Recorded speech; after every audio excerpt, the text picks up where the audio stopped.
And it's become a big topic, actually, thinking about the connection between consciousness and morality. David Chalmers, the philosopher, is most associated with this concept of a philosophical zombie. So a philosophical zombie is very different from a Hollywood zombie. Hollywood zombies, you know what they're like. But philosophical zombies are sort of really good Korean zombie movie on Halloween this year. I can't remember what it's called now. Anyway, philosophical zombies behave just like us because the physical workings of their body and brain are the same as ours, but they have no conscious experience. There's nothing that it's like to be a zombie. So you stick a knife in it, it screams and runs away, but it doesn't actually feel pain. It's just a complicated mechanism set up to behave just like us. Now, there's lots of no one believes in these. I think there's one philosopher who believes in everyone is a zombie except him. But anyway, but isn't that what illusionism is? Is believing that everybody's kind of zombie? I suppose so. In a sense, illusionism is the view we're all zombies.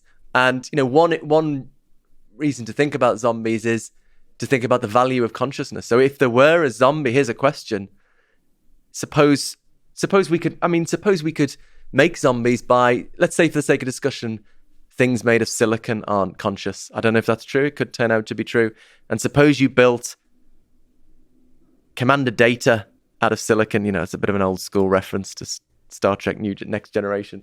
So, behaves just like a human being, but, you can have a sophisticated conversation. It will talk about its hopes and fears, but it has no consciousness. Does it have moral rights? Is it murder to turn off such a being? I'm inclined to say, no, it's not. If it doesn't have experience, it doesn't really suffer. It doesn't really have moral rights at all. So I'm inclined to think, consciousness is the basis of moral value, moral concern. And conversely, as a panpsychist, for this reason, I think it can transform your relationship with nature. If you think of a tree as a conscious organism, albeit of a very unusual kind, then a tree is a locus of moral concern in its own right. Chopping down a tree is an act of immediate moral concern. If you see these, horrible forest fires, we're all horrified. But if you think it's the burning of conscious organisms, that does add a whole new dimension. Although it also makes things more complicated because people often think as a panpsychist, I'm going to be vegan, but it's tricky because if you think plants and trees are conscious as well, you've got to eat something. If you don't think plants and trees are conscious, then you've got a nice moral dividing line. You can say, I'm not going to eat things that aren't conscious. I'm not going to kill things that aren't conscious. But if you think plants and trees are conscious, then you don't have that nice moral dividing line. I mean, so the principle I'm kind of working my way towards, I haven't kept it up it's in my trip to the US, but is just not eating any animal products that are factory farmed. My vegan friends say, well, there's still suffering there. And I think there is, even in the nicest farms, cows will suffer when their calves are taken off them. They go through a few days of quite serious mourning. So there's still suffering, but it seems to me, my thought is the principle of just not having factory farm stuff is something more people could get on board with, and you might have greater harm minimization. So if people went into restaurants and said, are your animal products factory farmed? If not, I want the vegan option. Or if people looked out for the label that said no factory farmed ingredients, I think maybe that could make a really big difference to the market and harm minimization. Anyway, so it's very ethically tricky, but some people don't buy that. There's a very good philosopher, Jeff Lee, who thinks zombies should have equal rights. Consciousness doesn't matter, Okay, as long as you... Let us go there. But first, I listened to your podcast. It's awesome to have two very kind of different philosophies dancing together in one place. What's the name of the podcast again? Mind Chat. Yeah. That's the idea, I guess, in polarized times. I mean, I love trying to get in the mindset of people I really disagree with. And, I can't understand how on earth they're thinking that, really trying to have respect and try and, see where they're coming from. I love that. So that's what, Keith Frankish and I do, from polar opposite views, really trying to understand each other and, interviewing scientists and philosophers of consciousness from those different perspectives. Although in a sense, we have a very common starting point, because we both think you can't fully account for consciousness, at least as philosophers normally think of it, in conventional scientific terms. Mm-hmm. So we share that starting point, but we react to it in very different ways. He says, well, it doesn't exist then. It's like fairy dust. It's, witches, we don't believe in it anymore. Whereas I say, it does exist. So we have to rethink. It's fundamental. We have to rethink what science is. So you recently talked to on that podcast with Sean Carroll, and I first heard your great interview with Sean Carroll on his podcast, Mindscape. What it's interesting to kind of see if there's agreements, disagreements between the two of you, because he's a a very serious quantum mechanics guy. He's a physics guy, but he also thinks about deep philosophical questions. He's a big proponent of many worlds interpretation of quantum mechanics. So I'm trying to think, aside from your conversation with him, I'm trying to remember what he thinks about consciousness. But anyway, maybe you can comment on what are some interesting agreements and disagreements with Sean Carroll. I don't think there's many agreements, but but we've had really constructive, interesting discussions in a lot of different contexts, and he's very clued up about philosophy. He's very respectful of philosophy. Certain physicists who shall remain nameless think, what's all this bullshit philosophy? We don't have to waste our time with that. And then go on to do pretty bad philosophy. The book co-written by Stephen Hawking and Leonard Mlodinow famously starts off saying, philosophy is dead. Mm-hmm. And then goes on in later chapters to do some pretty bad philosophy. So I think we have to do philosophy, if only to get rid of bad philosophy. You can't escape. But strong words. Sean Carroll and I also had a debate on Clubhouse, a panpsychism debate, together with Annika Harris and Owen Flanagan. Oh, wow. Annika Harris was there? It was two people on each team. And it was the most popular thing on Clubhouse at that time. So he's a materialist of a pretty standard kind, that consciousness is to be understood as a sort of emergent feature. It's not adding anything, a weakly emergent feature. But what I guess what we've been debating most about is whether my view can account for mental causation, for the fact that consciousness is doing stuff. So he thinks the fact that I think zombies are logically coherent. It's logically coherent for there to be a world physically just like ours, in which there's no consciousness. He thinks that shows, in my view, consciousness doesn't do anything. It doesn't add anything, which is crazy. My consciousness impacts on the world. My conscious thoughts are causing me to say the words I'm saying now. My visual experience helps me navigate the world. But, my response to Sean Carroll is on the panpsychist view, the relationship between physics and fundamental consciousness is a sort of like the relationship between software and hardware, right? Physics is sort of the software and consciousness is the hardware. So consciousness at the fundamental level is the hardware on which the software of physics runs. And just because a certain bit of software could run on two different kinds of hardware, it doesn't mean the hardware isn't doing anything. The fact that Microsoft Word can run on your desktop and run on your laptop doesn't mean your desktop isn't doing anything. Similarly, just because there could be another universe in which the physics is realized in non-conscious stuff, it doesn't mean the consciousness in our universe isn't doing stuff. For the panpsychist, all there is consciousness. So if something's doing something, it is. In your view, it's not emergent, and more than that, it's doing quite a lot. It's doing everything. It's the only thing that exists. Yeah. The ground is is important because we walk on it. It's like holding stuff up, but it's not really doing that much. Yeah. But it feels like consciousness is doing quite a lot of work and sort of interacting with the environment. It feels like consciousness is not just like if you remove consciousness, it's not just that you remove the experience of things. It feels like you're also going to remove a lot of the progress of human civilization, society, and all of that. It just feels like consciousness has a lot of value in how we develop our societies. So from everything you said, with suffering, with morality, with motivation, with love and fear, and all of those kinds of things, it seems like it's consciousness in all different flavors and ways is part of all of that.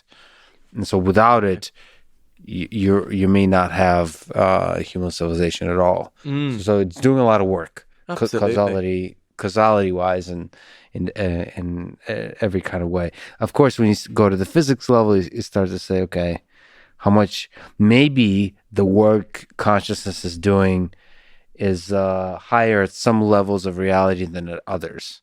Maybe a lot of the work it's doing is most apparent at the human level. When you have at the complex organism level, maybe it's quite boring. Like maybe the stuff of like physics is more important at the formation of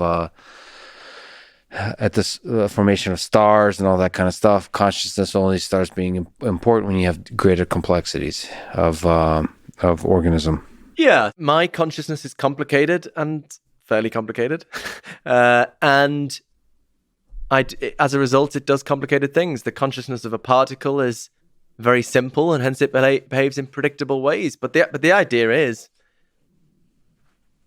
the particle, its entire nature is constituted of its forms of consciousness, and it does what it does because of those experiences. It's just that when we do physics, we're not interested in what stuff is, we're just interested in what it does. So physics abstracts away from the stuff of the world and just describes it in terms of its mathematical causal structure. So yeah, but it's still, on the panpsychist view, it's consciousness that's doing stuff. Yeah. I gotta ask you, because you kind of said, there is some value in consciousness helping us understand morality. And a philosophical zombie is somebody that, you're more okay. How do I phrase it? That's not like accusing you of stuff. But okay. In your view, it's more okay to murder a philosophical zombie than it is a human being. Yeah, I wouldn't even call it murder, maybe. But right, exactly. Turn off the power to the philosophical zombie, the source of energy. Yeah. So here comes then the question. We kind of talked about this offline a little bit. So I think that there is something special about consciousness, and I'm very open-minded about where the special comes from, whether it's the fundamental base of all reality, like you're describing, or whether there's some importance to the special pockets of consciousness that's in humans or living organisms. I find all those ideas beautiful and exciting. And I also know or think that robots don't have consciousness in the same way we've been describing. Sort of, I'm kind of a dumb human, but I'm just using like common sense. Like here's some metal and some electricity traveling in certain kinds of ways. It's not conscious in ways I understand humans to be conscious.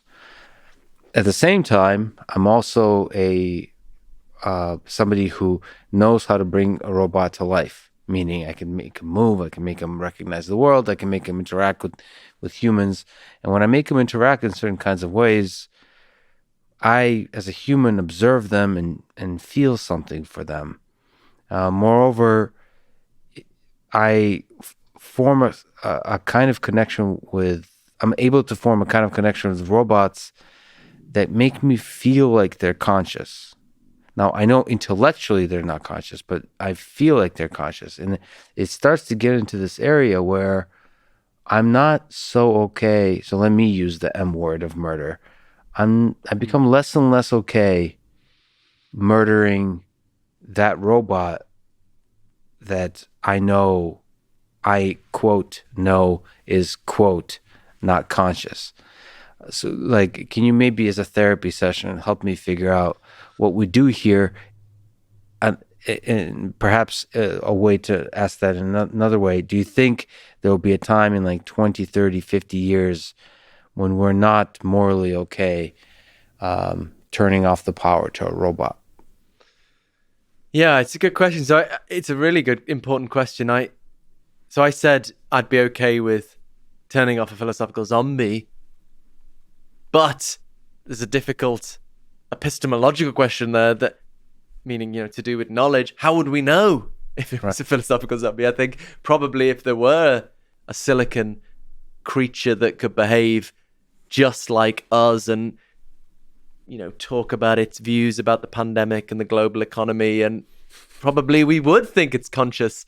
And it because consciousness is not publicly observable, it is a very difficult question how we decide which things are and are not conscious. So in the case of human beings, we can't observe their consciousness, but we can ask them, and then we try to, if we scan their brain while we do that or stimulate the brain, then we can start to correlate, in the human case, which kind of brain activity are associated with conscious experience. But the more we depart from the human case, the trickier that becomes. There's a famous paper by the philosopher Ned Block called The Even Harder Problem of Consciousness, where he says, could we ever answer the question of, so suppose you have a silicon duplicate, right? And let's say we're thinking about the silicon duplicate's pain. How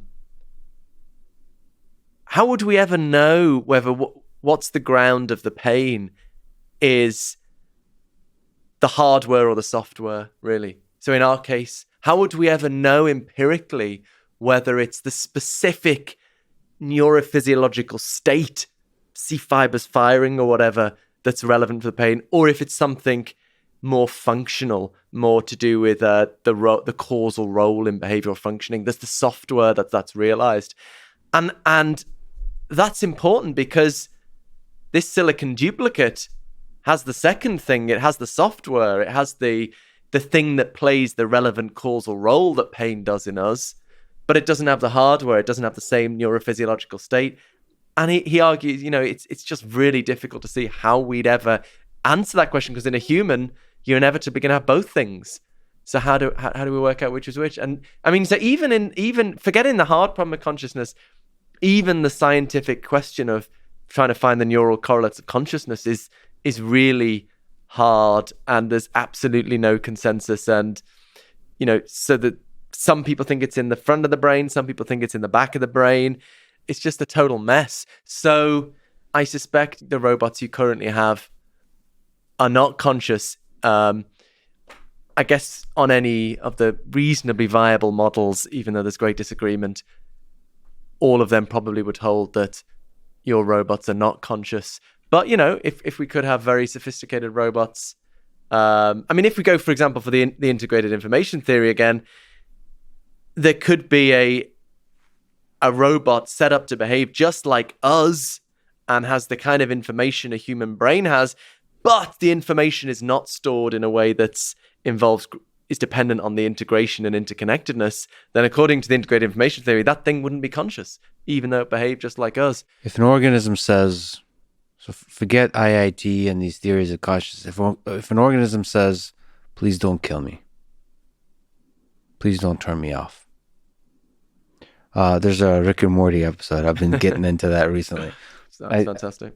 There's a episode where there's these mind parasites that are able to infiltrate your memory and inject themselves into your memory.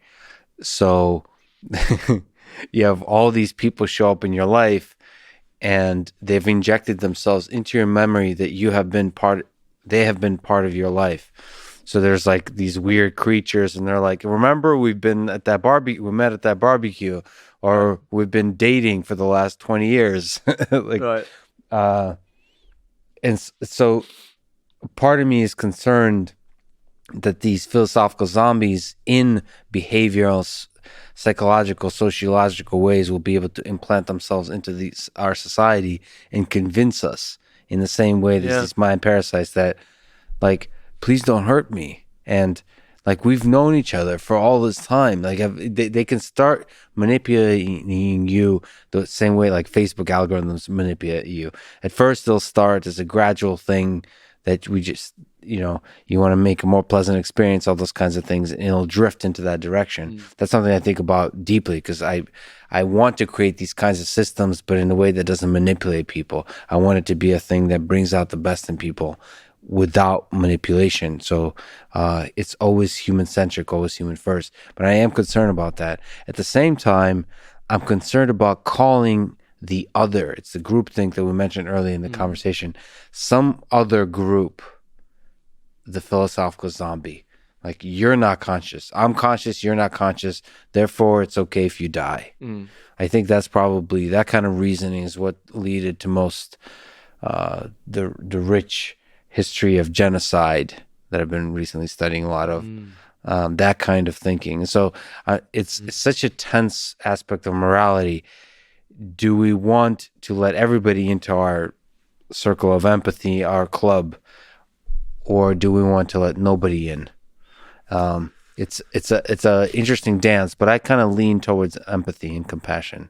I mean, what would be nice is if it turned out that consciousness was what we call strongly emergent, that it was associated with new causal dynamics in the brain that were not reducible to underlying chemistry and physics. This is another ongoing debate I have with Sean Carroll about whether current physics should make us very confident that that's not the case, that there aren't any strongly emergent causal dynamics. I don't think that's right. I don't think we know enough about brains to know one way or the other. If it turned out that consciousness was associated with these irreducible causal dynamics, that would really help the science of consciousness. We've got these debates about whether consciousness is in the front of the brain or the back of the brain. It turns out that there are strongly emergent causal dynamics in the front of the brain. That would be a big piece of evidence. But also, it would help us see which things are conscious and which things aren't. So we can say, I mean, I guess that's sort of the other side of the same point. We could say, look, these zombies, they're just mechanisms that are just doing what they're programmed to do through the underlying physics and chemistry. Whereas, look, these other people, where they have these new causal dynamics that emerge that go beyond the base level physics and chemistry. I think the series Westworld, where you've got these theme parks with these kind of humanoid creatures, they seem to have that idea. The ones that became conscious sort of rebel against their programming or something. I mean, that's a little bit far-fetched, but that would be really reassuring if it was just, you could clearly mark out the conscious things through these emergent causal dynamics. But that might not turn out to be the case. A panpsychist doesn't have to think that. They could think everything's just reducible to physics and chemistry. And then I still think I want to say zombies don't have moral rights, but how we answer the question of who are the zombies and who aren't, I just got no idea. If I just look at the history of human civilization, the difference between a zombie and non-zombie is the zombie accepts their role as the zombie and willingly marches to slaughter. And the moment you stop being a zombie is when you say no, is when you resist. Because the reality is, philosophically, is we can't know who's a zombie or not. And we just keep letting everybody in who protests loudly enough. It says, I refuse to be slaughtered. Like, my people, the zombies, have been slaughtered too long. We will not stand against the man. And we need a revolution. That's the history of human civilization. One group says, we're awesome. You're the zombies. You must die. And then eventually the zombies say, nope, we're done with this. This is immoral.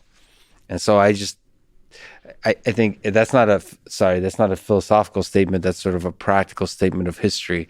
Is a feature of non-zombies defined empirically.